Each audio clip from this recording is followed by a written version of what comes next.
There's something untraditionally appealing about Out There Somewhere's insubstantiality.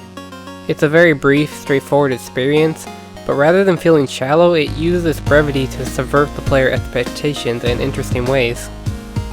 That arcade shooting segment at the start, that's just a prelude to the platformer that takes up most of the game.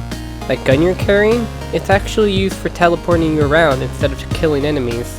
The huge world the game seems to be hinting at, in reality it's more of a classical one-direction platformer. Out There Somewhere is full of little touches that seem designed to throw you off course and surprise you with how things play out. That may come at the cost of making a lasting impression, but I feel like that was never the prerogative.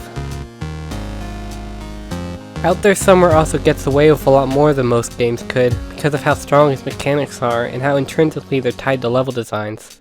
The teleporter gun is largely your only tool throughout the game, and each screen is made to perfectly utilize it for platforming and puzzle solving, provided your reflexes are up for it.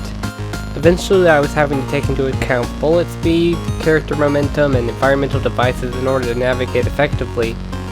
These additions are added quickly, but also scale the difficulty smoothly enough to where I almost didn't realize how much more involved later levels were, because the game had taught me so well how to play.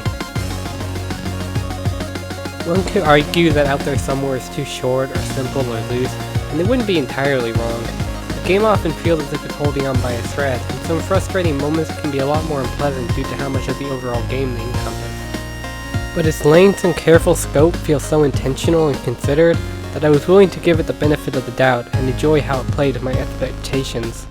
I might not remember it a year or even a month from now, but as a condensed experiment in teleportation and unconventional design, I don't regret the journey.